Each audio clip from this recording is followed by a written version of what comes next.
3, 2, 1, 0। भारत के लिए गर्व का लम्हा रहा कि इसरो ने 16 अगस्त को 175.5 किलोग्राम वजन के EOS-8 यानी अर्थ ऑब्जर्वेशन सैटेलाइट 8 को कामयाबी के साथ लॉन्च किया। श्रीहरिकोटा से ये सैटेलाइट अंतरिक्ष में पहुंचा, जिसने स्पेस टेक्नोलॉजी में देश की बढ़ती महारत की झलक पेश की। प्रतिबिंबों को ग्रहण करने के लिए बनाया गया है।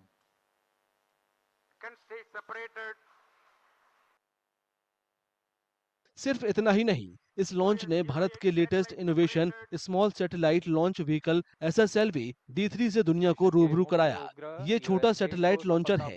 ये भारतीय वैज्ञानिकों की काबिलियत का दोहरा जश्न है, जो देश के इनोवेशन और एक्सीलेंस में एक और मील का पत्थर साबित होगा। सफलता को प्राप्त करता है। आप सभी दर्शकों के लिए आपका दिन मंगलमय हो। It was a very successful mission. Everything went very nominally. As on today, with the data available, the mission has almost 100% success, with the satellite being placed in the correct orbit and all separation process happening nominally. And we are very happy about the completion of the development program of SSLV with this third development flight. You remember that the first launch was near miss. We could place the satellite in orbit, but the orbit was slightly a shorter one, leading to the re-entry of the satellite back into Earth at a later some time. So after understanding that, we made corrections, and the second flight went very well. SSLV D3 mission ने 2 सैटेलाइटों को उनकी कक्षाओं में कामयाबी से स्थापित किया है। ये हैं अर्थ ऑब्जर्वेशन सैटेलाइट EOS-8 और पैसेंजर सैटेलाइट SR-0 डेमोसैट। ये भारत को अंतरिक्ष में सुपर पावर्ड आंखों का नया सेट देने जैसा है। ये सैटेलाइट इंफ्रारेड का इस्तेमाल करके देख सकता है। इसका मतलब है कि ये जंगल की आग को देख सकता है, पर्यावरण परिवर्तनों को ट्रैक कर सकता है और आपदा प्रबंधन में भी मदद कर सकता है।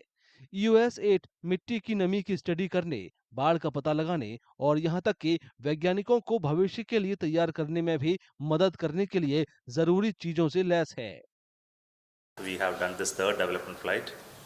Now, beyond this, the program is to manufacture and launch this rocket for commercial purpose. There are 2 routes for realizing and launching. There are satellites which will be launch vehicle which will be realized by NSIL in the interim period, where they will fund and realize the rockets whichever is required for commercial purpose. They will fund ISRO to realize and supervise from industries and launch. After that, there is a technology transfer process which IN-SPACe has started, and the technology transfer process will find out which industry consortium will take it up. SSLV small satellite launch market में game changer है। ये बढ़ती मांगों को पूरा करने के लिए कॉस्ट इफेक्टिव और फ्लेक्सिबल सॉल्यूशन देता है। 10 से 500 किलो वजन वाले मिनी, माइक्रो और नैनो सैटेलाइटों को 500 किलोमीटर के प्लेनर ऑर्बिट में भेजने की अपनी क्षमताओं के साथ ये इसरो का आखिरी SSLV मिशन है। भविष्य के मिशन की जिम्मेदारी चुने गए वाणिज्यिक व्यवसायों की होगी। कम से कम 6 कंपनियां पहले से ही टेक्नोलॉजी का अधिग्रहण करने के लिए तैयार हैं।